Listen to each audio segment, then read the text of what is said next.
Acunada en Grecia, heredada en Roma, guarecida en Bizancio, renacida en Italia, desembarcada en esta margen del Atlántico, la cultura del Occidente es también, y por derecho propio, de nosotros los hispanoamericanos. Es la hora de América, cultura para el continente. Los saluda el doctor Sergio Rincón, fundador y director de Castalia, la única academia digital que transmite completamente en vivo tanto sus cursos como sus conferencias para todo el continente. Porque allí, donde se hable español desde la California hasta la Tierra de Fuego, reverbera la sagrada fuente de Apolo. Muchas gracias, dilectos de las musas favoritos de Apolo, por seguirnos una vez más en este espacio que se ha pensado para ustedes, la hora de América, cultura para el continente, cuyo propósito de todos conocido consiste en aculturarnos juntamente al calor de la charla con nuestros profesores o con mis invitados. En esta ocasión nos acompaña la maestra Victoria Montemayor, según se ha advertido en estos días, a quien me apresuro a unir a nuestra transmisión, antes de lo cual saludo a José Visir, que se ha vuelto uno de nuestros espectadores digitales frecuentes. Un abrazo, José, muchas gracias. Escríbenos desde dónde nos ves, eso nunca lo he sabido y ahora aprovecho para preguntarte. Decía yo entonces que voy a unir a la maestra Montemayor, su compañía. Nos manda también un saludo Quique a Chicken Reyes-oficial, un saludo. Un saludo para Javi Corre, o Xavi Corre, cómo no, para Luis.x, para Mariel Amatogrossi, para Atsin, Leonardo, te mando un beso, un abrazo, hijo, ¿cómo estás?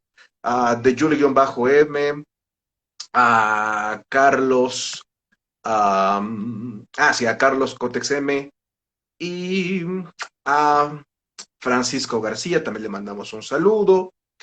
Nos saluda a Carlos Cotep desde Colombia, un abrazo a Colombia. Nos siguen en Colombia, nos siguen en Chile, en Paraguay, en Uruguay, en la Argentina, en el Perú, en Costa Rica, en República Dominicana, en Estados Unidos, vaya, en Hispanoamérica. Les mandamos a todos un muy fuerte abrazo por seguirnos desde la latitud de la cual se encuentren.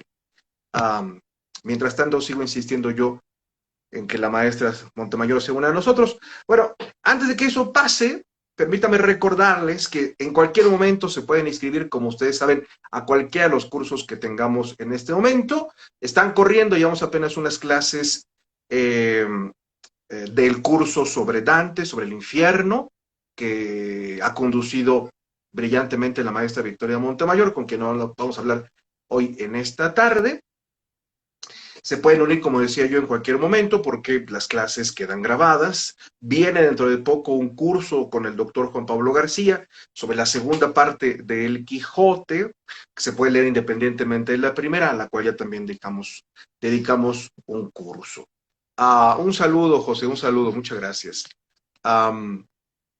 Déjenme intentar otra vez unir a la maestra Montemayor, porque como ella está en la provincia, a veces le cuesta trabajo unirse. Pero bueno, vamos a intentarlo una vez más.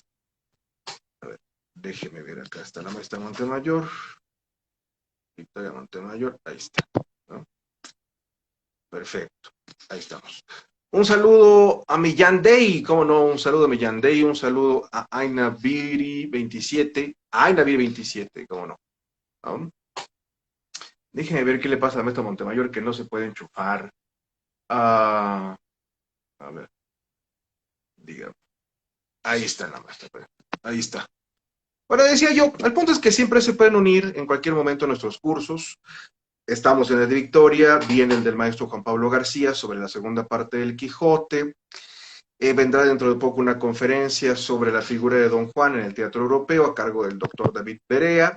Y luego de David vendrá también un curso sobre el teatro del siglo de oro. Finalmente se hizo la aparecida la maestra Victoria Montemayor, que nos tenía en el suspen, como dicen los españoles. Maestra Hola, Montemayor, ¿cómo le va? hola doctor, bien, gracias. ¿Y a usted cómo le va? Bien, preocupado, me tenías con el Jesús en la boca, estaba a punto de mandar a ver qué pasaba en el satélite, por qué no te habíamos cuadrangulado, que no te escuchábamos. Pero qué bueno que andes por acá. Ay, yo también me asusté. Espérame tantito, déjame, porque es que como ahora cambié de lugar y Eh, ¿sabes qué? No queda.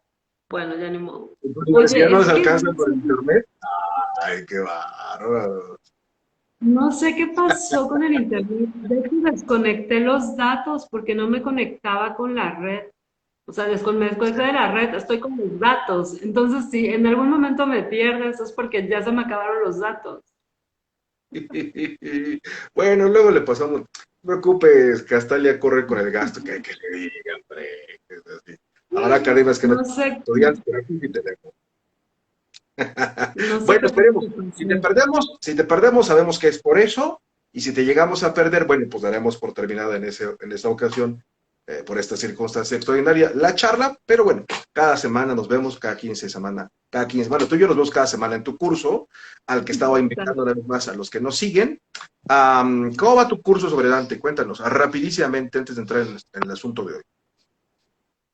Pues súper padre, muy interesante. Yo me he divertido mucho. Creo que lo hemos disfrutado bastante. Hemos descubierto algunas cosas, ¿no? Porque con cada relectura uno va descubriendo nuevas anotaciones, va descubriendo nuevas referencias. Y ayer, el martes, llegamos a las puertas de la ciudad de Dite, ¿no? A las murallas de la ciudad de Dite, que es donde se encuentran no las arpías, las Enterinias, ¿no? gorgonas, ¿no? Ah, perdón, Las las gorgonas. erinias.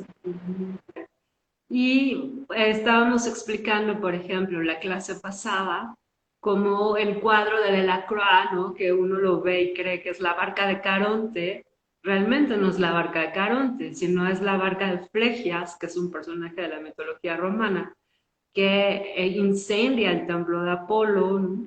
Y entonces por esta cuestión violenta Dante lo pone como el custodio del Aqueronte y entonces, de la Estigia, perdón. Y entonces ese cuadro de Delacroix, que ustedes lo pueden buscar como la barca de Dante, se refiere realmente a este capítulo donde Dante va con Virgilio y aparece un personaje que es un enemigo de Dante, que se aferra a la barca, ¿no? Y que Virgilio le dice, quítate de aquí, ¿no? Lárgate con los otros perros. Entonces, ha sido un viaje a través de los círculos infernales bastante interesante, ¿no? Porque vamos leyendo ciertos pasajes en el Florentino Toscano, se van explicando y entonces la clase igual se va enriqueciendo con las preguntas que van haciendo, ¿no? Entonces, ya llegamos al quinto círculo porque pasamos justo el de los golosos, ¿no? Y estábamos platicando con el escudero. ¿Qué? No, nada, Sobre el- la gula es un pecado al que yo temo porque según los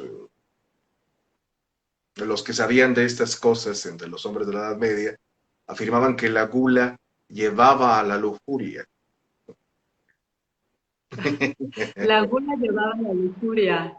No, Sí, no veo yo la por relación. fortuna soy más perezoso que goloso, de tal suerte que Con fortuna que, cometo menos.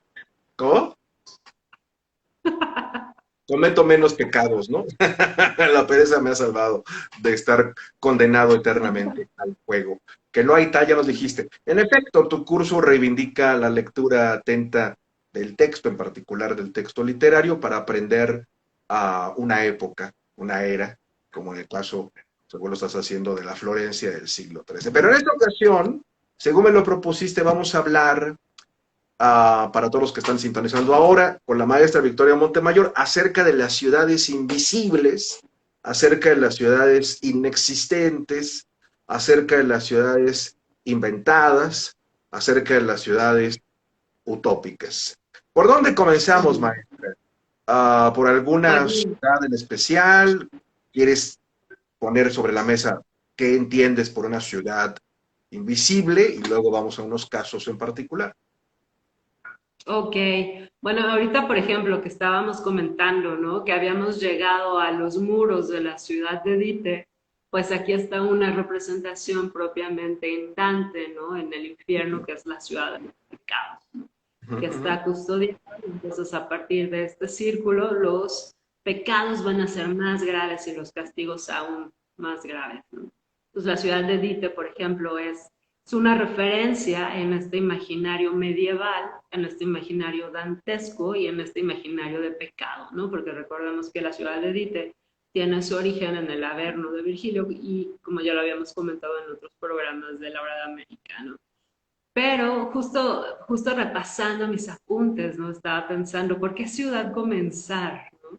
¿Y por qué Sí, no comenzar con Homero y Troya, por ejemplo, ¿no?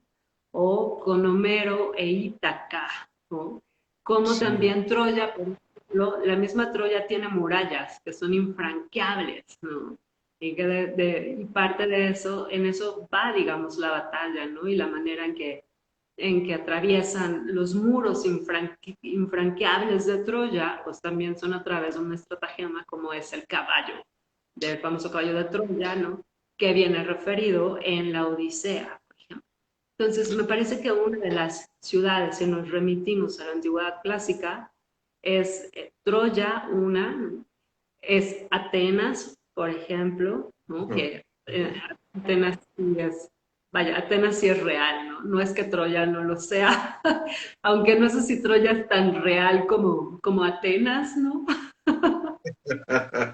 Bueno, lo cierto es que la Atenas de hoy día tiene poco que ver con la Atenas en la que nosotros, algunos con mayor o menor devoción, hemos leído durante generaciones, es decir, la Atenas del siglo V, el siglo de Pericles, con quien alcanzó el esplendor por el cual sigue refulgiendo, al menos, vamos a decir así, en la fantasía de los occidentales europeos o americanos, que aún se hacen con la tradición clásica, porque hay que decir también ha caído como parte de la precipitación de otros valores del occidente, lo clásico, ¿no? Que tiene por fundamento lo griego. Cosa curiosa, cuando me planteaste, me propusiste que habláramos de la ciudad invisible, nunca pensé en Troya. Y mira que se supone que yo me dedico a esas cosas. Y hasta doy cursos sobre el mundo antiguo acá, entre nosotros. Y estoy preparando mi curso tan advertido sobre la Ilíada, que hace mucho tiempo que no dedico un curso, ¿no? A la Ilíada propiamente. Porque pues de repente se me apatinó, pero escuchándote ahora que dices lo que dices, es cierto, pues nosotros damos como hecho no puesto a discusión que Troya existió, pero dudábamos de su existencia hasta bien entrado el siglo XIX, de ahí que haya sido una conmoción que en los periódicos más de mayor circulación en la segunda mitad del siglo XIX se haya anunciado en 1872 que el señor Heinrich Schliemann hubiese descubierto, luego de haber cometido excavaciones para tal propósito, en lo que ahora es Turquía, muy cerca de Ujú. Estambul, la que fue la ciudad amurallada de la que trata Homero en el poema que dedica a la furia de Aquiles. Claro. Fue una conmoción entonces, sigue siendo conmocionante leer la relación sumaria o prolija sobre cómo Schliemann creció desde muy pequeño con la férrea voluntad de descubrir Troya, animado de su imaginación porque su papá cuando terminaba la jornada a la hora de cenar le leía pasajes del poema homérico, entre los cuales cuenta él mismo, ¿no? En su especie de biografía que conocemos como El hombre de Ilión, ¿no? Que ahora es muy fácil de conseguir, hay traducciones muy bien hechas al español. Creo que es un libro costoso, pero bueno, pues como es una excentricidad, pues toda excentricidad resulta costosa en cualquiera de los ámbitos, también en la editorial. Pero si tienen ocasión de robársela, róbensela y léanla, que es lo que más importa. Entre los episodios decía yo, un día convencido, se levanta, claro, no interrumpa a su padre, pues porque padre, o sea, un papá del siglo XIX, esas cosas pues no pasaban, ¿no? Entonces, dice, yo voy a descubrir Troya, ¿no? Y cosa que pasó, no todo lo hará, o sea, se hace con dinero, claro, gracias al comercio ilícito del algodón durante la guerra de Crimea, pero bueno, no vamos a decir eso, aunque él lo menciona. No vamos a discutir eso. Claro, se hace banquero, uno de los más influyentes, y cierto día dice, bueno, ya se acabó, ¿no? No como los empresarios estos malsanos que hablen y escupen, ¿no? Bilis a diestra y siniestra, y que la gente admira, en Estados Unidos o en México, o en otras partes. O sea, se acabó, ya tengo dinero suficiente, voy a hacer lo que yo quiero, que es descubrir Troya, ¿no? Y se va, Ujú. ¿no? Se compra unas tierritas, ahí, claro, corrompiendo al gobierno turco, que tampoco es que puso mucha resistencia. Luego se hace con las tierritas, se hace con unos asistentes, empiezan a picar por aquí, no sin son ni sin razón, porque bajo la Iliada, bajo el brazo lleva la Iliada, dice por aquí de estar entre el simio y el escamandro, y después de varios intentos, da con aquello. Y luego dará, Sí. para sorpresa aún más grande del mundo, con otra ciudad de la que habló Homero, que es Micenas. Entonces, claro, pues si Troya existió, ¿por qué Micenas no? ¿No? Entonces, a finales en esos pocos años, los años 70, los años 80, los años 90, pues aparecieron dos ciudades que habían, como tú has dicho, excitado la fantasía de nosotros los occidentales. Troya primero, Micenas después, la inexpugnable, ¿no? Que es Troya, y la hecha todo de oro, Micenas. ¿No? Pero es cierto, mi punto era este, ¿no? Cuando te escuché hablar al principio de nuestra charla, caí en la cuenta de que Troya nunca existió hasta el siglo XIX. ¿No? Exacto, ¿no? Entonces, eso me parece interesantísimo porque cuántas cosas nos han escrito sobre Troya, cuántas cosas no han salido de la Ilíada, ¿no? O cuántas cosas no han salido, por ejemplo, de la Odisea, ¿no? Sí, Porque la segunda ciudad quizá que después de Troya la que me viene a la mente es Ítaca, ¿no? Y entonces como Ítaca incluso se convierte también en una especie quizá de idilio, ¿no? Quizá de sí, ensueño, porque sí, de aparte utopía, claro. es el lugar a donde Odiseo desea regresar, bueno, es su casa, ¿no? E Ítaca es una isla aparte, ¿no? Recuérdanos, para aquellos que no lo tengan ahora al dedillo, que era Ítaca, ¿no? Porque es probable que mucha gente haya escuchado de Ítaca, incluso, como decía Borges, Itaca, am, pero sin ninguna clase de relación con Odiseo o con Homero, ¿no? Es decir, tú eres mi Itaca. Ujú. Ay, mira qué bonito, ¿no?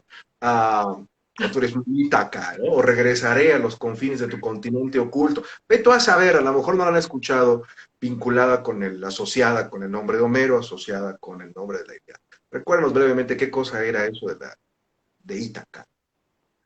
Ok, bueno, Ítaca es la tierra de Odiseo, que Odiseo va, sale de Ítaca, regresa 20 años después, ¿no? Y por eso en la Odisea se narra este viaje de Odiseo, estas aventuras, ¿no? Porque la Odisea es un viaje lleno de aventuras.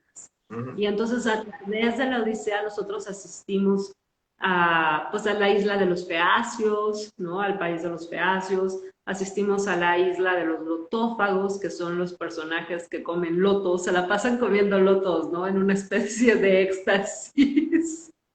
Sí, porque claro, los hacía entrar en una especie de trance, ¿no?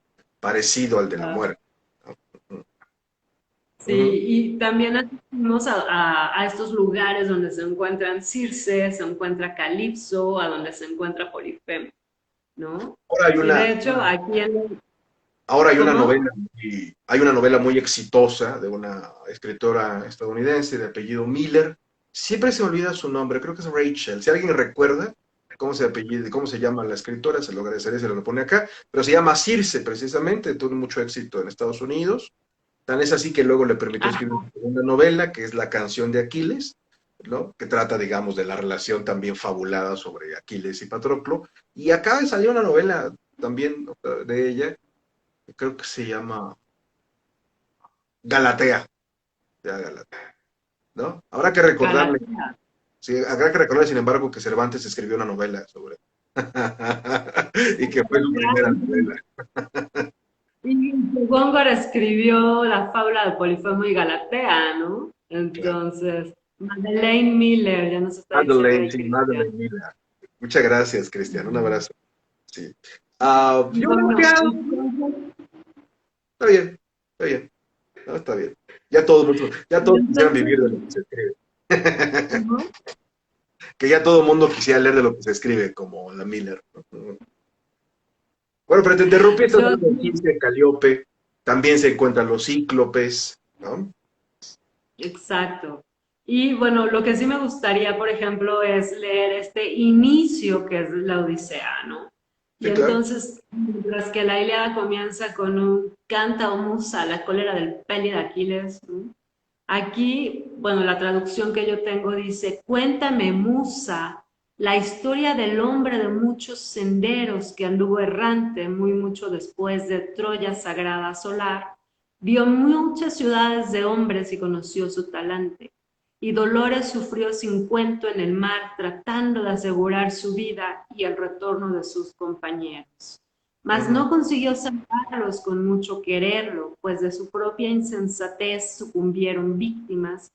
Locos, de Hiperión Helios las vacas comieron, y en tal punto acabó para ellos el día del retorno. Diosa, hija de Zeus, también a nosotros, cuéntanos algún pasaje de estos sucesos. Entonces, estos pequeños versos, estos breves versos, perdón, que aparecen al inicio, ¿no? Cuéntame, Musa, la historia del hombre de muchos caminos, ¿no? De muchos senderos, porque Odiseo visita muchos lugares, conoce conoce a mucha gente, y a través de la Odisea nosotros vamos asistiendo y viendo estos lugares y conociendo a los personajes.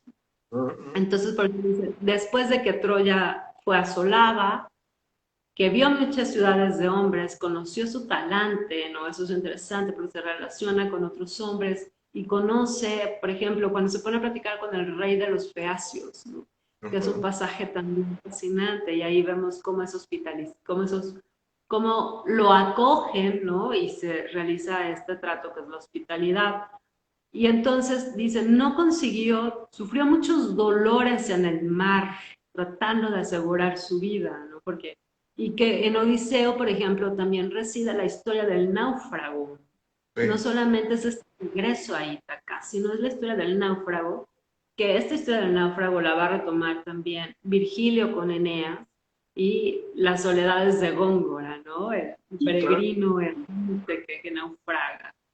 Ujú. Entonces, dice, no consiguió salvar a sus compañeros, aunque quiso quererlo, pues fueron víctimas de su propia insensatez, puesto que se comieron las vacas consagradas al dios del sol. Ahí acabó el día del retorno, pero entonces dice, bueno, diosa hija de Zeus, cuéntanos también a nosotros algún pasaje. Y entonces con estos versos comienza ya las aventuras bueno, comienza uno como lector a internarse en este mundo fantástico que es la Odisea, donde vamos encontrando islas, ¿no? Bueno, muchas aventuras. Y entonces, bueno, yo pensaba, pues, vas a decir, apenas estamos empezando, ¿no? Pero yo pensaba cerrar el programa con un poema de Ítaca, ¿no? Que es de Constantinos Cavafis, ¿no? Sí. Que es bellísimo el poema. En él pensé, en él Tú de pensé, casualidad, como cualquiera piensa cuando escucha el nombre de Ítaca, y por eso fue que, por lo cual fue que te pedí que nos contaras que era Ítaca, porque entre aquellos que no saben que Ítaca eh, era el reino de Odiseo que deja y al que regresa, habrán escuchado de ella en ese poema, precisamente, ¿no? Que se ha vuelto célebre, ¿no? Al paso de los años, pero con todo gusto, ¿no? Si no te quedas sin datos, lo leemos. pues estoy pensando en leerlo de una vez, ¿no? Porque viene a caso después de haber hecho esta breve semblanza sobre la Odisea. Entonces, el poema de Cavafis, bueno, lo voy a ir traduciendo un poco ¿Por porque qué te tengo la explico? versión. Yo pensé que le ibas ¿Cómo? a leer directamente del griego. Dije, ay, mira, Directamente ¿qué del tal? griego. Del griego Claro. moderno. Ah, lo tienes en italiano. Sí. Yo lo tengo por ahí, Ajá. pero no quiero estar en algún altero de mis libros, ¿no? Está aquí, pero está en algún altero. Sí. Pero Bueno, échelo, maestra, échelo. dice, cuando te pongas en viaje para Ítaca, debes desear que el camino sea largo fértil en aventuras y experiencias. Los lestrigones, los cíclopes o la furia de Neptuno no debes temer. No será esto el género de encuentro si el pensamiento permanece alto y un sentimiento guía tu espíritu y tu cuerpo. En cíclopes y lestrigones no vas a encontrar tampoco al airado Neptuno. Si no lo llevas dentro en el alma, no se volverá en tu contra. Debes desear que el camino sea largo, que las mañanas de verano sean tantas, cuando en los puertos, finalmente, y con qué alegría, tocarás tierra por primera vez. En los imperios fenicios, investiga, adquiere madreperlas, corales, ébano, ámbar, cualquier clase de mercancía fina, también perfumes penetrantes de diversos olores. Más perfumes que embriaguen que los que puedas, adquiérelos. Ve en muchas ciudades egipcias, aprende una cantidad de cosas de los sabios. Siempre debes tener en mente Ítaca. Alcanzarla sea el pensamiento constante. Sobre todo, no lleves prisa en el viaje. Haz que dure largo tiempo, por años, y que llegues viejo a la isla, pero rico de los tesoros acumulados por el camino, sin esperar riquezas de Ítaca. Ítaca te ha dado el hermoso viaje. Sin ella nunca te habrías puesto en viaje. ¿Qué más esperas? Y si la encuentras pobre, no por esto Ítaca te habrá desilusionado. Es más, te has vuelto sabio con toda la experiencia que llevas ya. Habrás entendido aquello que Ítaca quiere significar. Fascina. Parece, cada vez que lo leo, parece maravilloso, ¿no? O sea, por eso decía, cómo Ítaca se convierte en este idilio, ¿no? Y cómo al llegar a Ítaca es un viaje lleno de aventuras. Y si tu espíritu está tranquilo, no vas a tener estos vuelcos del mar, ¿no? No vas a encontrar a los ciclos, no vas a encontrar a los trigones. Neptuno no estará en tu contra si tu espíritu está calmado. Entonces, son versos, los invito a que busquen después el poema de Constantino Cavafis, Ítaca, ¿no? Es bellísimo. Entonces, bueno, aquí hablamos de una ciudad que existe en el imaginario, ¿no? Luego mis alumnos me dicen, maestra, pero Ítaca de verdad no existió, así como casi llorando, ¿no? Yo, bueno, quizás sí existió Ítaca, ¿no? A lo mejor no tenía ese nombre, pero quizás estaba ahí, ¿no? Hubo un reino de Ítaca, ¿no? Hubo un reino de Ítaca, por lo que, pues no es aquel del que trata Homero, obviamente, ¿no? Que es, por ejemplo, también como la Atlántida, ¿no? O sea, ¿cuántos no siguen buscando la Atlántida? Siguen pensando que la Atlántida existe o existió, existe. ¿Eh? Ahí es cuando uno entra en el juego de realidad, ficción, fantasía, ilusión, ¿no? Hay que Existencia. decir, a propósito de de la Atlántida, que es entre las ciudades inexistentes, la inexistente por excelencia, que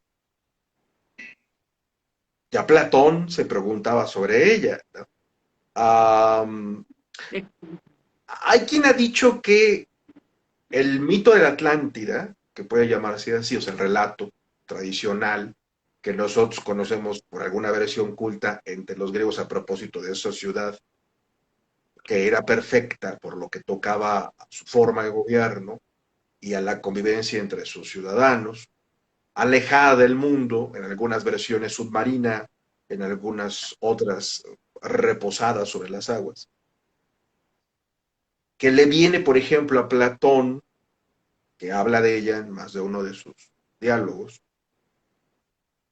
de sus viajes que cometió a Egipto. Todavía se duda sobre si Platón fue a Egipto o no. Así es cierto. Lo cierto es que, como también se duda que se haya comprado los libros que quedaban de el pensamiento pitagórico, lo cierto es que parece que se los compró un italiano medio enloquecido, que le dijo, mira, aquí están todos los rollos de Pitágoras, mira, ¿cuántos dracmas traes? Ah, ya llévatelos ya para persinarme. Y así fue como Platón, cuentan algunos, pues eso con el conocimiento eh, pitagórico.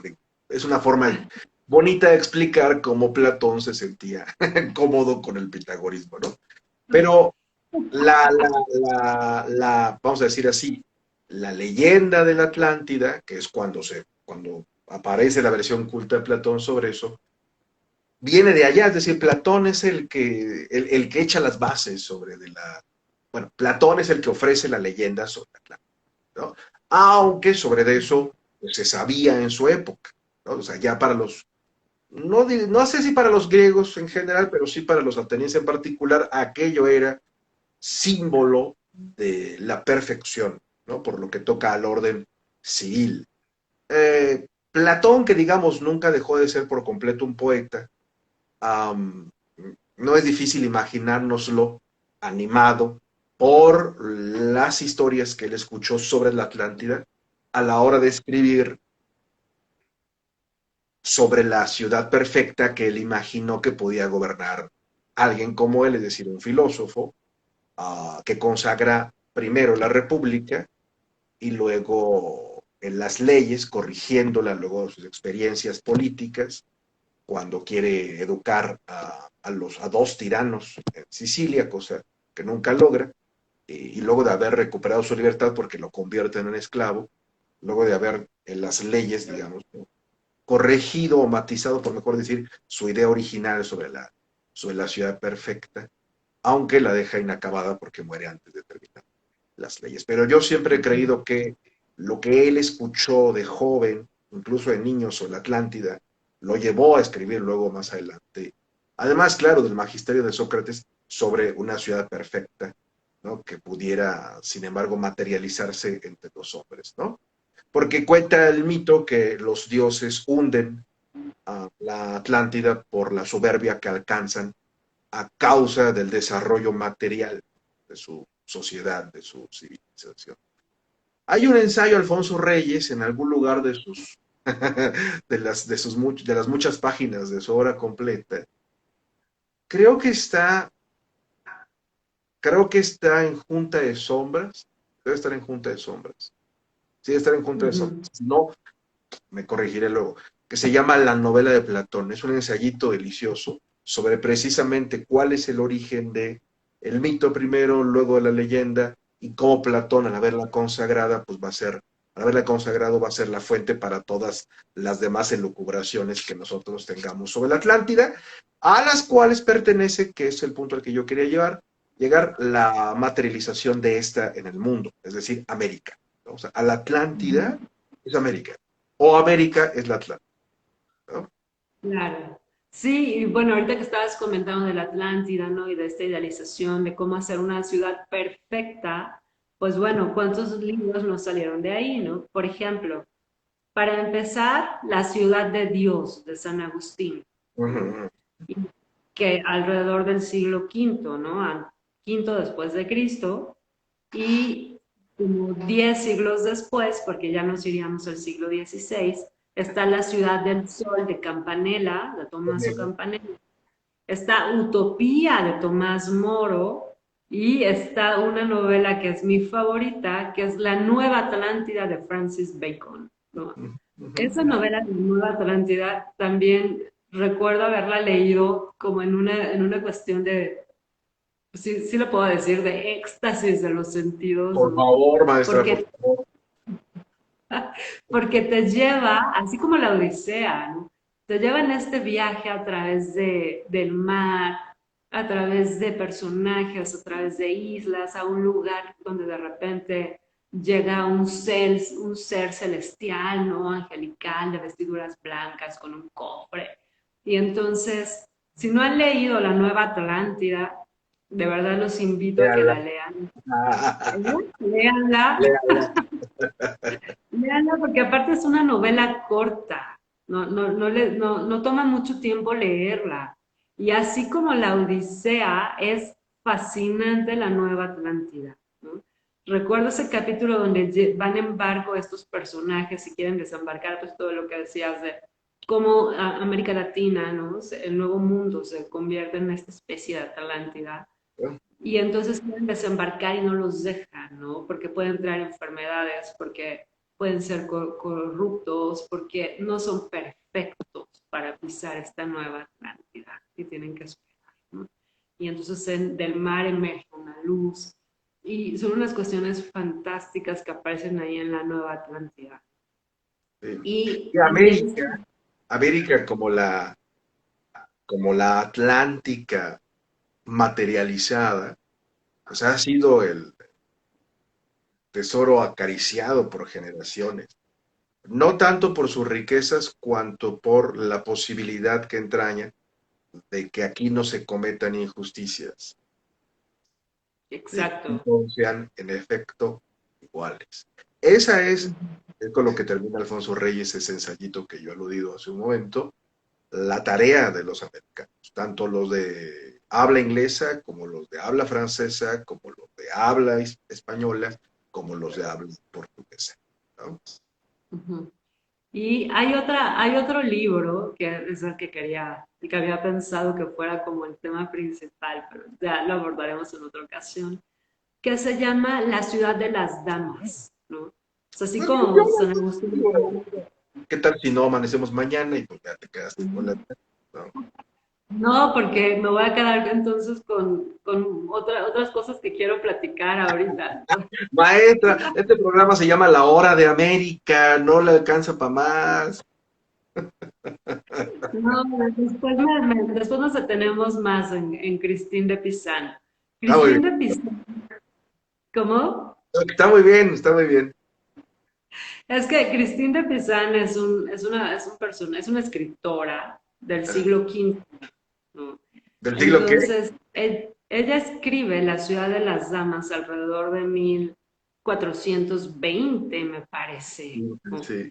Y en esta ciudad de las damas es también fascinante porque María de Pizan, o sea, si Virginia Woolf en el siglo XIX dijo, toda mujer necesita un cuarto propio, bueno, pues Cristina de Pizan ya lo tenía en el siglo XIV. Ella tenía su propio estudio y ahí se encerraba a escribir, a Pues sí. leer, a estudiar, ¿no? Entonces, Cristina de Pizan dice, y estando yo en mi estudio, ¿no? Leyendo unos libros, quedé indignada de la cantidad de misoginia que hay en ellos, ¿no? O sea, siempre se habla mal de la mujer. Entonces, empieza a hablar sobre las cuestiones que las pobres de nosotras hemos sido vituperadas a lo largo de los siglos, ¿no? Acusadas de mentirosas, ¿no? Y de muchas otras cosas. Y entonces Christine de Pizan toma la pluma para decir, las mujeres no somos así, ¿no? Y entonces se le aparecen estas tres mujeres, que son obviamente unas doncellas, ahí están estas maravillosas alegorías medievales, porque una es la justicia, otra es la sabiduría y otra es la rectitud. Entonces estas tres damas se presentan ante Christine y le dicen, Christine, te vamos a dar la tarea de que tú con muchas mujeres virtuosas construyan una ciudad propia de las damas, ¿no? Y entonces estas damas empiezan a referir las virtudes que deben de tener las mujeres y además empieza a recorrer una lista de mujeres virtuosas a lo largo del tiempo, ¿no? Y entre estas mujeres entre estas mujeres virtuosas, pues aparece, por ejemplo, Lucrecia, ¿no? Mm. Aparecen las Amazonas. Pero Entonces, la ciudad de Esa las... Lucrecia no es Lucrecia Borgia, ¿no? Porque tiene poco de No, la Lucrecia la romana, ¿no? romana. Lucrecia es la romana. Así como Lucrecia Borgia, no, pues no. Que pueda caber en esa lista, digamos, ¿no? No, bueno, después entonces hablamos de Cristín de Pisani y de Lucrecia Borgia para reivindicar No, bueno, a la pobre Lucrecia. hay que hablar de Lucrecia Borgia, ¿no? Pero bueno, entonces, esta ciudad de las damas me parece que también está construida en tanto semejante a la ciudad de Dios de San Agustín. Ujú, ujú. Y entonces, esta ciudad de Dios bueno, quería referir antes de la ciudad de Dios. ¿Cuál es la ciudad de Dios? Para empezar. La de San Agustín, ¿no? Bueno, la ciudad de Dios es cuando no O me salen bien preguntan, las ¿dónde está preguntas. eso? O sea, ¿Dónde, ¿cuál ciudad si hay dónde muchos dioses? la ciudad del Dios Todopoderoso Jerusalén, ¿no? Ah, Eh, ah. Bueno, pues, que no sé. también tenemos, No sé. que también tenemos la Jerusalén celestial y la Jerusalén terrena, ¿no? Ahí está este modelo también, me parece, en cuanto estabas hablando de cuestiones idealizadas. Sí, sí, sí. Entonces, Jerusalén, ¿no? Y lo que pasa es que puse Jerusalén y Roma, ¿no? Porque pareciera que no se puede hablar de Jerusalén sin hablar de Roma, que las dos están estrechamente relacionadas, ¿no? Pero antes de hablar de Jerusalén y de Roma, me faltaba mencionar de las ciudades de la antigüedad a Tebas, ¿no? Ujú. Que ya habíamos platicado también de Tebas en otro episodio, porque de ahí es Edipo, ¿no? Ahí llega Edipo. Ah, yo pensé Y ahí porque se por las 7 puertas. los siete ante Tebas, ¿no? Sí, las 7 contrateos, porque tenía 7 puertas. Siete entradas. Claro, y es que justo esto que dices de las siete puertas, pues me parece que se repite también en la ciudad de Dite, ¿no? En Dante, porque son también siete torres que puede ser, que es más bien, me parece que es la alegoría de los siete pecados capitales, ¿no? En ese caso. Pero también, así como Troya es una ciudad edificada con altas murallas, pues también Jerusalén estaba edificada con grandes murallas. O bueno, eh, y también se entiende, pues, porque se asaltaban las ciudades constantemente, ¿no? Y si hablamos, por ejemplo, de Roma, ¿no? Roma también fue construida, bueno, no es que haya sido construida. Para Dante, Roma cumplía este aspecto de lo espiritual, ¿no? La organización espiritual y la organización terrena, ¿no? Claro. Porque el monarca, bueno, por un lado el monarca y por el otro lado la iglesia, ¿no? Entonces, cómo Roma se convierte también en un ideal durante la Edad Media, ¿no? Y este ideal de la ciudad de Roma va a recorrer la Edad Media y bueno, posteriormente, ¿no? Se escribirán muchos versos sobre el Imperio Romano, sobre Roma, la ciudad, ¿no? Quevedo tiene un soneto maravilloso sobre Roma, ¿no? Josué Carducci tiene sus cantos romanos, ¿no? Y entonces de Roma también se ha escrito, bueno, aparte de que es una ciudad real, o sea, hay tanto documentación real como, como relatos fantásticos sobre Roma, ¿no? Sí, Y en el claro. caso de, y en el caso de Jerusalén, a mí me llama también mucho la atención, porque en el caso de Jerusalén, siempre, bueno, para empezar, es la referencia donde nace el Salvador. Bueno, donde muere el Salvador, porque nace en Belén, ¿no? Bueno, Ujú. Belén estaba. Y en Jerusalén, No, por algo le dicen el Nazareno, Victoria. perdón, perdón. Digamos que por allá, ¿Cómo, cómo porque por allá viene. Esta tierra secularmente en disputa, ¿no? secularmente se disputa, efectivamente? Pero bueno, Jerusalén se va a convertir en el ideal también en los libros de caballerías, ¿no? Como también lo hemos mencionado en otros episodios. Y como la Jerusalén celestial, ¿no? Que es el motor que va a inspirar a los caballeros, que va a inspirar a los caballeros andantes, ¿no? Albrecht Dürer tiene un cuadro que se llama, un grabado que se llama precisamente La Jerusalén celestial. Y Mm, entonces ahí va un caballero, está la muerte, está un reloj, es un grabado obviamente alegórico, ¿no? Precisamente de hacer, y Jerusalén está a lo lejos, ¿no? Entonces, así como Odiseo tiene que pasar aventuras para llegar a Ítaca, ¿no? Así el caballero tiene que pasar aventuras para llegar a la Jerusalén celestial. Mm. Entonces, como esta cuestión de aventuras, ¿no? Esta cuestión de cruzar desde los mares, desiertos, no solamente está en una literatura de ficción, sino también en una literatura de religión, ¿no? Eso me parece bastante interesante. Y bueno, eso por un lado, ¿no? Ahora, hay otra ciudad que me estaba faltando mencionar, porque también es una referencia medieval, que es el libro de las maravillas de Marco Polo, ¿Cómo ¿no? no? ¿Cómo Entonces, en este libro de las maravillas de Marco Polo, ¿no? O el libro del Milione, pues Marco es el diario de viaje, no? básicamente. Y entonces Marco Polo va hablando, ¿no? De los lugares que él va viendo, del desierto, de las montañas, de los nómadas, y se entrevista con el gran Khan, ¿no? Y el gran Khan le pregunta por el mundo romano, por el mundo occidental, y también es un libro fascinante. Y ahorita que estaba mencionando, la isla de, perdón, el libro de las maravillas de Marco Polo, me acordé, por ejemplo, de Alicia en el País de las Maravillas, ¿no? O en Wonderland. Entonces, como una referencia de Marco Polo, bueno, no lo había pensado así, pero quizá esta anotación del libro de las maravillas de Marco Polo puede ser también en un momento dado de inspiración para Alicia en el País de las Maravillas. Y Ujú. como Alicia en el País de las Maravillas, ¿no? Este viaje, que aparte es un viaje que Alicia hace al centro de la Tierra, pues también es equivalente al viaje que Dante hace al centro de la Tierra, ¿no? Entonces, seguramente Lewis Carroll también tomó varias referencias de Dante, ¿no? Para construir su País de las Maravillas.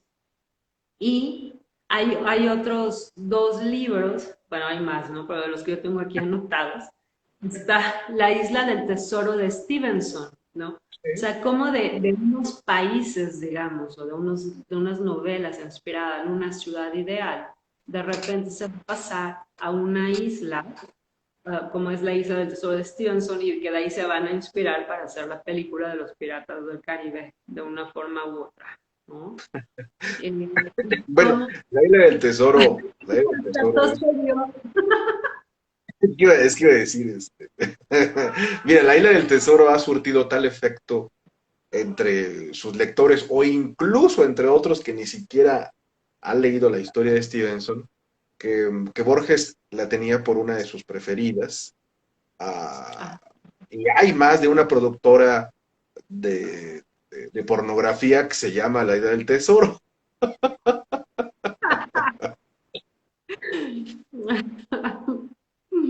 Creo que el pirata da, pues, o sea, de no ser así no habríamos llegado a la isla Los Piratas del Caribe, ¿no? Claro, sí. pues esa es la comprobación de que aquello circula entre nosotros o circuló entre nosotros, ¿no? Ujú. ¿A ti te gusta la Isla Y del Tesoro? Fíjate que a mí nunca me ha gustado del todo la Isla del Tesoro. O sea, no digo que no sea una historia bien escrita, que frena y que acelera cuando debe, que tiene personajes con los que uno además de identificarse, con los que uno establece cierta amistad, ¿no? Porque así pasa con las entidades literarias, ¿no? Uno las tiene por sus amigos o por sus enemigos. Am, nunca me he tenido por convencer del todo la la, isla de los el tesoro, pero quizás sea que los piratas me caen gordos, ¿no? O sea, o sea, como han estado siempre en la literatura, o sea, tú quieres que lo tuyo venda, quieres que no se vea tan mal, métele piratas, ¿no? Como después métele piratas, como ahora métele zombies, ¿no? Antes era métele, o sea, que yo creo que entre los piratas y los zombies están los ninjas, ¿no? Entonces, métele piratas, métele ninjas, métele zombies, ¿no? Métele un poco de orgullo, métele un poco de prejuicio. Ponle vikingos. ¿No? Entonces los piratas Oye, están desde las primeras novelas griegas, ya aparecen en las pastorales de Dafne y Cloe, de Longo, ¿no? Porque, pues, claro, secuestran a uno de los protagonistas, el otro tiene que andar buscándolo, a causa de que los piratas pues se la roban. Entonces los piratas siempre son un recurso un recurso que uno siempre tiene por ahí para que la historia medio, bueno, la historia funcione, ¿no? Sí, no, te digo, no sé, yo tengo cierta aversión así como la gente detesta a los payasos, yo detesto a los piratas, ¿no? Así, me sí. parece, eh, Sí, sí, sí, sí. Bueno, entonces nuestro público ya sabe que programas sobre piratas en la hora de América no va a haber. No, a ver, no, a ver. Corsarios son otra cosa, ahí sí. Pero no, te digo, es un asunto como, me da flojera, pues, me da flojera. Ah, no sé, me dan flojera. Pero mira, Bueno, otra ciudad, bueno, otro sitio, que puede ser una ciudad o puede no ser una ciudad, otro sitio, digamos, inexistente, perfecto, no, un sitio que no es, ¿no? Que es lo que significa utopía, hoy hablamos de distopías, que nadie sabe qué es eso, ¿no? Y tampoco la gente se molesta en explicarle qué cosa es eso. Pero Lilliput, por ejemplo, ¿no? Que es más o menos de aquella época, ¿no? ¿Te acuerdas de Lilliput, pero, no? De Lilliput, la tierra de la gente chiquita, ¿no? sí, claro, por supuesto. Los viajes de Ajá. Gulliver, ¿no? Lilliput, por ejemplo. Sí, sí, sí, Ujú. ¿no? Sí. Bien. Bueno, son de esas cosas que le tengo afecto porque mi madre me hablaba de Lilliput y los liliputienses y de Gulliver. Ujú. Exacto. Y bueno, y cómo, por ejemplo, comentamos esto de las islas, ¿no? ¿Cómo a partir, cómo a partir, Liliputienses, sí, así es, así es. La hermana república de Lilliput, ¿no? Claro, exacto. en México en alguna generación ser liliputiense, bueno, suscitaba el chiste, ¿no? A pesar de que era obvio. Sí, y cómo, por ejemplo, cuando se descubre América, ¿no? Los libros o las obras comienzan a recurrir a estos lugares salvajes, digamos, ¿no? Llenos de vegetación, ¿no? Y, por ejemplo, uno de esos me remite al Criticón, ¿no? El Criticón eh, de, de, Desgraciado. de Baldassare de Gracián, porque el personaje es un náufrago, nuevamente ahí está el naufragio, ¿no? Que llega a una isla, conoce a un personaje que es un salvaje, ¿no? Me parece que también de ahí se inspira ay, Calderón. siempre se me olvida. ¿Cómo? ¿Quién? ¿Calderón para el Segismundo? No, no, no, se inspira el del libro de la selva. Ah, sí, no recuerdo cómo se llama el autor del libro de la selva, es un inglés, obviamente. Así, Disney.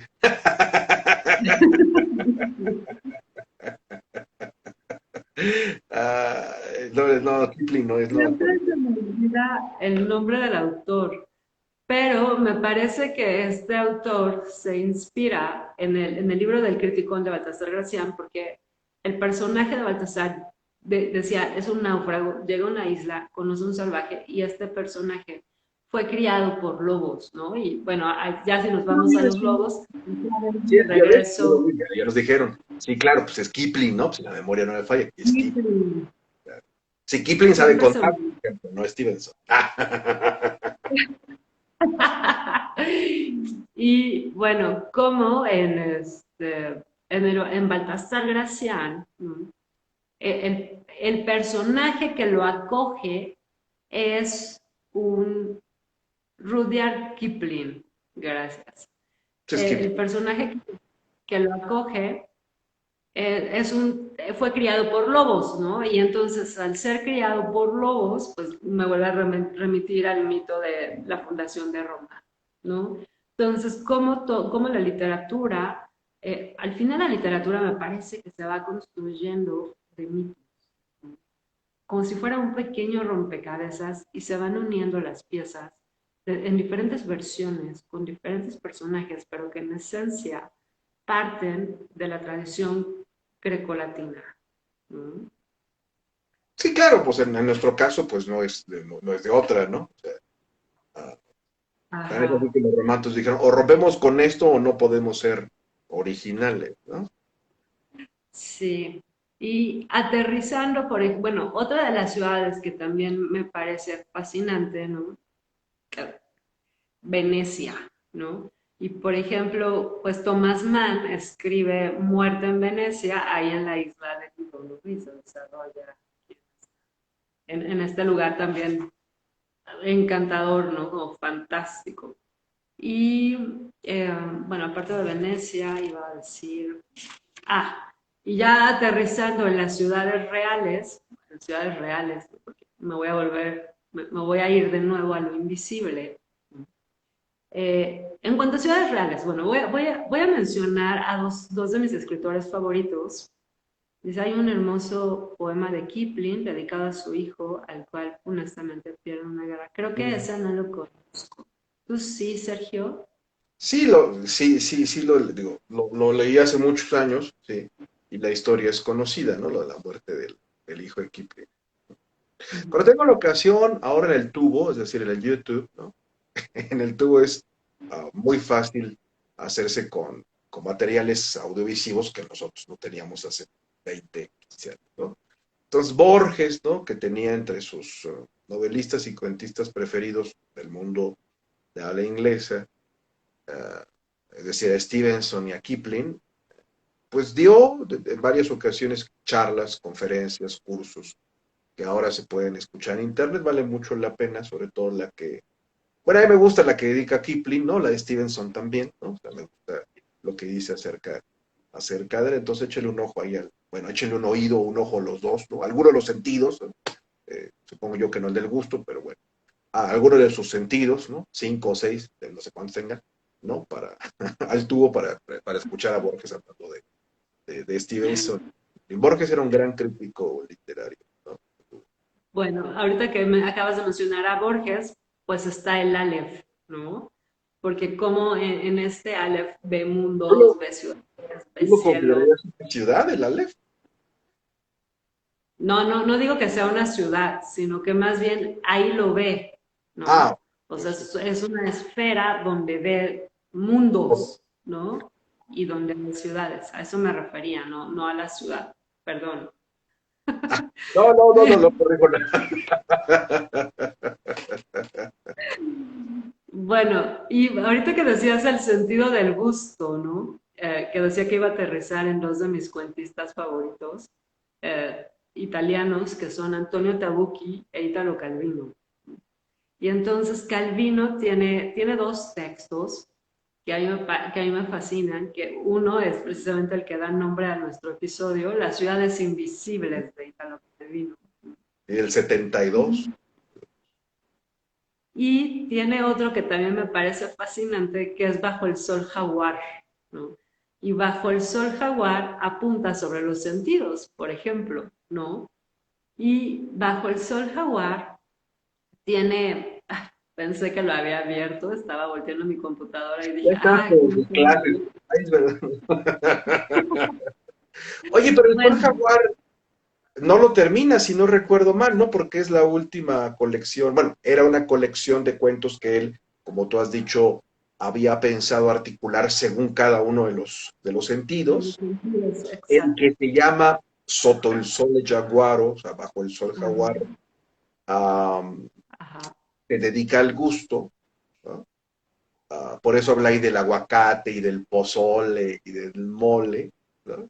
Y yo sé que es extravagante, pero yo me emociono cada vez que alguien habla de lo que es propio, digamos, de la cultura criolla, mexicana o hispanoamericana. De la misma manera en la que me emociono cuando Díaz del Castillo habla, ¿no? De alimentos, costumbres o sitios, ¿no? En la, en la historia verdadera de la conquista de la Nueva España, ¿no? Sí, ¿no? Ay, mira, habla de nosotros. Claro, sí, sí, Yo me sí. sigo, ay, habla de nosotros. Bueno, pero decía que según yo le gana la muerte, ¿no? A Calvino, le sobreviene la trombosis esta que lo mata y no termina, ni termina el Sol Jaguar ni viene a México, ¿no? Como lo había prometido, ¿no? Según nos contó alguna vez, bueno, según nos contaba la doctora Lamberti, que durante generaciones fue la titular de la cátedra Italo Calvino, ¿no? Que se llamó precisamente así porque Italo Calvino era entonces el escritor italiano vivo más importante e iba a venir a México a inaugurar la cátedra, que es, bueno, ya no sé, pero yo creo que se debe a que María Pía ya no la lleva y la llevan entonces así inteligencias liliputienses, ¿no? Por decirlo menos, y lo que alguna vez fue pues, uno de los grandes actos de la italianística internacional en esta parte del mundo, pues yo creo que ha venido a menos. Y quien diga lo contrario es pues porque participa de la organización de ahora. ¿Ah? Pero bueno, según yo recuerdo, el punto es que yo aquí sacando la bilis, ¿no? De cuando me exiliaron del Departamento de Letras Italianas. Saludos a los que me exiliaron. Entonces, pero como dijo MacArthur, volveré. O no, quién sabe. Ah, bueno, pero el punto es que no alcanza a terminar, ¿no? La colección de cuentos Calvino. Exacto, no, porque se quedó en lo de a una nariz, ¿no? Que obviamente el Ah, sentido sí, del olfato, el sí, sentido del gusto y el sentido del tacto, ¿no? sí. Y entonces el sentido del gusto es el que habla sobre Oaxaca, ¿no? Y entonces Ajá, el cuento primero hace una acotación del verbo gustar, ¿no? ujú, Es a través ujú. del sentido. Pero la primera frase con la que empieza el cuento, que a mí me fascina, es esta explicación filológica, ¿no? Oaxaca se pronuncia Oaxaca. El hotel al que llegamos había sido originalmente el convento de Santa Catalina, ¿no? Y entonces ahí empieza a describir un cuadro que va en función de dos amantes, que es el abad y la abadesa, ¿no? Y entonces, casi casi como agua para chocolate, porque se enamoran cocinando, ¿no? Y como no pueden concretar su amor es a través de la cocina, a través de los sabores que concretan su amor. Y ¿Ves? después típico que La gula lleva a la lujuria. Porque el pez, ¿por dónde muere? sí, bueno, el punto es que yo les aconsejo que cuando ustedes vayan a Oaxaca o vayan a Tepoztlán, descarguen este libro de Bajo el Sol Jaguar y lean el cuento de Bajo el Sol Jaguar, porque es fascinante leer a Italo Calvino hablando sobre Monte Albán, sobre Mitla, sobre los tamales, sobre el mole y cómo trata de describir estos sabores, estas texturas, estas esencias, ¿no? Y hay un pasaje que también me fascina mucho, que es cuando va, eh, cuando se me acaba de olvidar. Que es cuando está caminando por Tepoztlán, ¿no? Y Mm. entonces dice, nos sentamos entre arcos de árboles llenos de flores, entre los conventos de piedras, en un restaurante. Y entonces, la última vez que fui a Tepoztlán con mi amiga Constanza, le decía, pero es que mira, ¿no has leído a Calvino con Bajo el Agua? Y Constanza sí. Yo es que describe esto que estamos viendo y seguro se sentó en uno de estos restaurantes, ya sabes, ya así súper emocionada. Y cuando fui a Oaxaca el año pasado, sí, como yo no iba manejando, les dije, a ver, les voy a leer, voy a ser muy noble con ustedes y les voy a dar una pequeña lectura de Bajo el Sol Jaguar de Italo Calvino. Bueno, Bueno, entonces pero invitaste después los mezcales, ¿no? Si no, no, ¿cómo?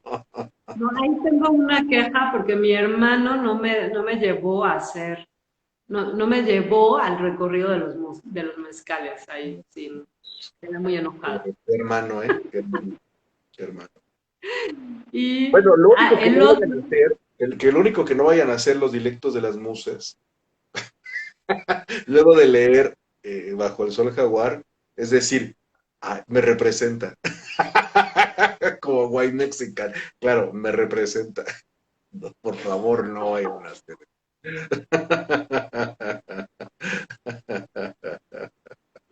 Bueno, lo real, o sea, lo real maravilloso, pues es cosa nuestra, lo inventamos nosotros, los atlantes. Digo, no lo propusimos, aquí la cosa es así, ¿no? Los advenedizos, por ejemplo, Calvino o Bernal Díaz del Castillo, pues se asombraron, ¿no? Con nosotros. Sí, sino que le pregunte a los canadienses, ¿no? Cuyo país aburrido, una vez que conocen México, no se vuelven, ¿no? Y para su ventaja, pues México no corre a nadie, ¿no? Pregúntale a todos los gringos que andan aquí ilegalmente.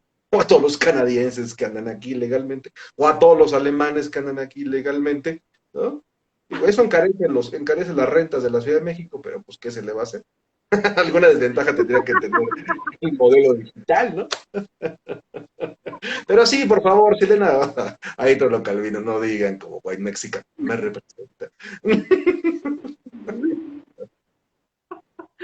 Y bueno, y regresando a Italo Calvino, ¿no? En este libro de las ciudades invisibles, que también es fascinante, Eh, tiene varios, ¿no? Pero les quiero leer, pero no sé si leerlo en español o leerlo en italiano. ¿Tú qué dices? Uy, pues perdón. Pues mira, es tu hora, ¿no? No sé si quieres leer un cachito en italiano y luego un cachito en español, ¿no? Ah, bueno, lo voy traduciendo. Ok. Se llama Le città e la memoria. Partendosi di là e andando 3 giornate verso Levante, l'uomo si trova a Diomira, città con 60 cupole d'argento, è stato in bronzo di tutti gli dei, vie lastricate in stagno, un teatro di cristallo, un gallo d'oro che canta ogni mattina su una torre. Partiéndose de allá y yendo 3 jornadas hacia Levante, el hombre se encuentra a Diomira, ciudad con 60 cúpulas de plata, estatuas en bronce de todas las divinidades, vía, caminos labrados en estaño, un teatro de cristal, un gallo de oro que canta cada mañana sobre una torre. Tutte queste bellezze il viaggiatore già conosce per averle viste anche in altre città, ma la proprietà di questa è che chi vi arriva una sera di settembre, quando le giornate si accorciano e le lampade multicolori si accendono tutte insieme sulle porte delle friggitorie, e da una terrazza una voce di donna grida, viene da invidiare quelli che ora pensano di aver già vissuto una sera uguale a questa ed essere stati quella volta felici. Todas estas bellezas el viajero ya las conoce por haberlas visto también en otras ciudades, pero la propiedad de esta es que quien llega una tarde de septiembre, cuando los días se acortan y las lámparas multicolores se encienden todas juntas sobre las puertas de las freidurías, y desde una terraza una voz de mujer grita, causa envidia a aquellos que ahora piensan de haber ya vivido una tarde igual a esta y de haber sido aquella vez felices. Amo este cuento, me fascina este cuento, me parece fascinante, ¿no? Estas Soy, imágenes. soy, entonces, soy, sí soy. Es que, aparte, estas cúpulas de plata, ¿no? Estas estatuas de bronce a todas las divinidades, los caminos labrados en estaño, el teatro de cristal, el gallo de oro que canta cada mañana sobre una torre, me parece fascinante, ¿no? Y entonces, este libro, ustedes lo pueden ir disfrutando, ¿no? Cada fragmento del cuento, porque cada ciudad es distinta y porque cada ciudad tiene un nombre de mujer, ¿no? Que esto lo Ujú, hace también muy sí, interesante. Y además, Italo Calvino dice en el prólogo que se inspira en el libro de las maravillas de Marco Polo. claro. ¿No? Entonces, es fascinante porque al inicio Calvino dice, no se ha dicho que Kublai Khan crea a todo aquello que dice Marco Polo cuando le describe las ciudades visitadas en sus embajadas. ¿No? Ujú, Y justo esa cuestión de la oralidad y de cómo uno puede inventar cosas sobre una ciudad, ¿no?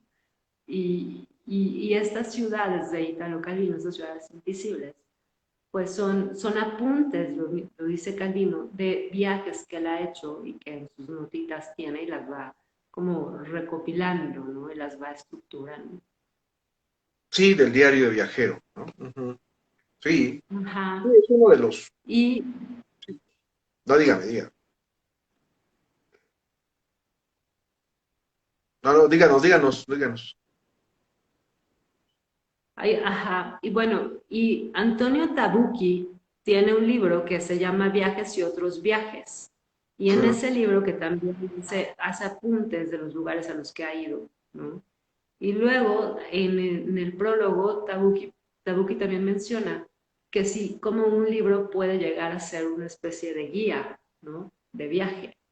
Y Tabucchi tiene una novela que se llama Nocturno Indio, que también es la experiencia del viaje, ¿no? Y el viaje interior, digamos. Hay India, ¿no? Que es un país que en sí mismo es místico, ¿no? Está lleno de religiones, está lleno de templos, ¿no? Y hay muchos mitos y supersticiones alrededor. Entonces, en esa novela de Nocturno Indio es básicamente como una especie de viaje interior que hace el narrador, ¿no? Y luego tiene otro cuento Tabuki, que son los viajes, los trenes que van a Madras. Y en el tren sucede un encuentro, ¿no? Y pasa una historia ahí también súper fascinante acerca de la divinidad Shiva, ¿no? Y acerca del viaje. Y Sí. bueno, eso en cuanto a ciudades reales, ¿no? Y quiero leer, quizá vas a decir que ya me estoy despidiendo, ¿no? Quiero cerrar con dos poemas de Humberto Saba que me fascinan, que hablan sobre Trieste. ¿Sobre Trieste dijiste? Sobre Trieste, que es su ciudad natal, ¿no? Y entonces, bueno, les voy a leer primero el italiano. Y la ciudad natal de Ítalo Svevo, que es uno de los grandes escritores del siglo XIX, y es la tierra adoptiva de Jane Joyce, ¿no? Ah, claro, sí. Claro que Jane Joyce es más es más triestino que dublinense, hay que decirlo, ¿no?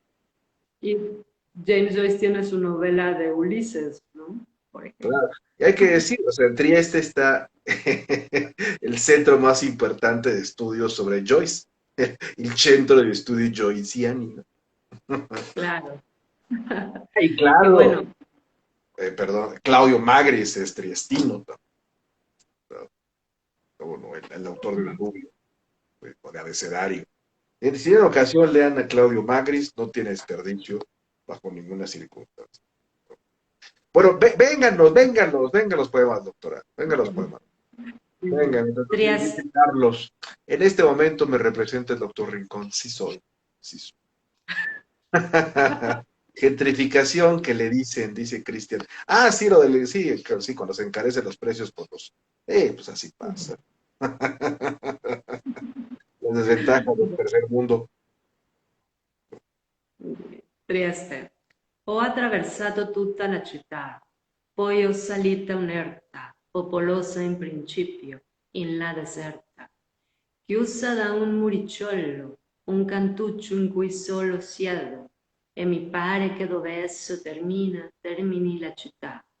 Trieste ha una scontrosa grazia, se piace, è come un ragazzaccio aspro e vorace, con gli occhi azzurri e mani troppo grandi per regalare un fiore, come un amore con gelosia.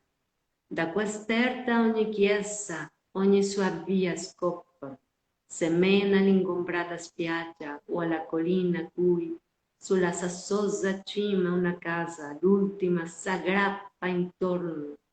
Circola ad ogni cosa un'aria strana, un'aria tormentosa, l'aria natia, la mia città che in ogni parte viva ha il cantuccio a me fatto, alla mia vita pensosa e schiva. Trieste. Atravesé toda la ciudad, después subí a una huerta, al principio poblada, más allá desierta, cerrada por un muro, un rincón en el cual solo me siento y me parece que donde termina, termine la ciudad. Trieste tiene una gracia contrastante.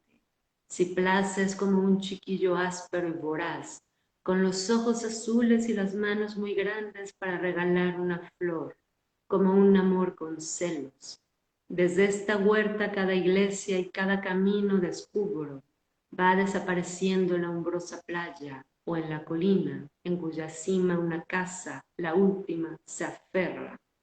Alrededor circula en cada cosa un aire extraño, un aire tormentoso, el aire natal. Mi ciudad que en cada parte está viva tiene el rincón hecho para mi vida pensante y esquiva. Fascina, me parece Fascinante la manera en que describe la huerta, ¿no? El camino, la colina, la casa que se aferra, o sea, se agrapa, ¿no? El aire extraño, el aire tormentoso y esta cuestión que es de la tierra, ¿no? De pertenencia, el aire natal. Sí, ¿Quieres? Humberto Távora también una de las, bueno, fue una de las grandes voces del siglo XX, ¿no? Sin duda. Gran amigo de Pasolini. Ah, sí, hay que pues, leer a Humberto Saba, traducirlo, Humberto, ¿no? Conclusión. Maestra, antes de despedirnos, quería preguntarle yo, para satisfacer la curiosidad, que es lo que mueve a las multitudes que nos siguen a diario de manera digital y que ahora concurren en este programa, no lo que usted está pensando que le voy a preguntar. Ah, ¿Cuál es su ciudad invisible o inexistente predilecta?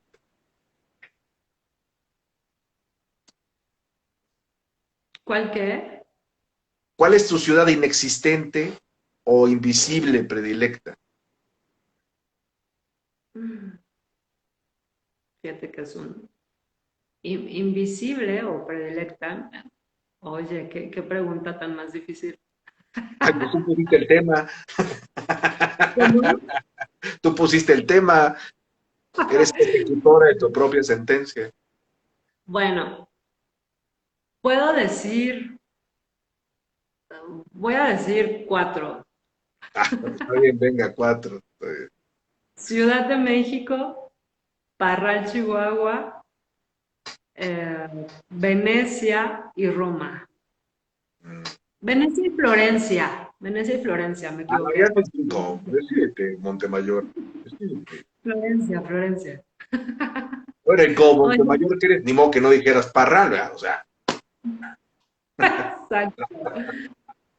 Oye, espérame, es que José Visir dice, una ciudad que provoca matanza y fue buscada el Dorado, la ciudad Canela. Me acabo de acordar que este William Ospina tiene una trilogía que a mí me ha fascinado esa trilogía, que la primera se llama Ursúa, la segunda se llama El País de la Canela y la tercera es La Serpiente sin ojos. ujú, Fascinantes las novelas, fascinantes, ¿no? Y justo hablan de la conquista, ¿no? De la ciudad de la canela y del Perú, ¿no? sí. Entonces, esta trilogía me parece muy, muy buena.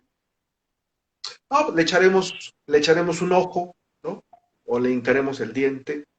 Mientras tanto, nuestros amigos, los dilectos de las musas, los favoritos de Apolo que nos han seguido en esta transmisión, ya saben, no hay pretexto entonces, para lo contrario, a dónde invitar a la maestra Montemayor de entre sus selectas, pero preferidas ciudades imaginadas o invisibles. Maestra Victoria Montemayor, colega querida de Castalia, ha sido un placer charlar contigo en esta tarde a propósito de las ciudades, de las ciudades invisibles. Muchas gracias, que tengas bonita tarde, bonita noche, ¿no?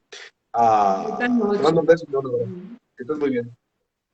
No, muchas gracias a ti. Siempre es un placer charlar aquí contigo para la hora de América, ¿no? Y gracias a los que nos, nos acompañaron. A mí ahí pusieron la ciudad de Comala, Cristian y José Vicente. Gracias por el dato. Sí, pues, esa trilogía, de verdad. William Ospina también tiene unos poemas muy bonitos. William Ospina es un colombiano, un escritor colombiano, es actual, es contemporáneo, es Sí, yo muy, no lo he muy leído, bueno. lo he escuchado, pero bueno, pues luego platicamos de él, pues prepárate algo y platicamos de él, ¿cómo no? ¿No? Eso, sí, Claro. sí, sí. Antes o después de mi tarea de doctorado. Bueno, pues el tiempo es lo de menos. En fin, no olviden que pueden inscribirse aún en el curso de la maestra Victoria Montemayor, Sol Infierno de Dante, se lo están perdiendo. A las clases que han grabadas se pueden unir en cualquier momento. Todavía pueden usar de los descuentos que ofrecimos al principio. Viene una conferencia, viene un curso mío sobre Aquiles y Patroclo, la conferencia, sobre la Ilíada, mi curso. el curso de Juan Pablo García sobre la segunda parte del Quijote, la conferencia sobre la figura de Don Juan del doctor David Berea y del doctor David Berea el curso sobre el siglo de oro. Y con eso tenemos de aquí al final del año, ¿no? Bueno, mientras tanto, que estén muy bien, que Apolo los siga inspirando, que sus aguas, si son dignos de beberlas, los doten de sabiduría, de juventud. Hasta otra ocasión, maestra. Esto ha sido la Hora de América, cultura para el continente, en esta ocasión en compañía de la maestra Victoria Montemayor. Que estés muy bien, Victoria. Chao. Un besote, abrazo. Chao. Chao. Chao.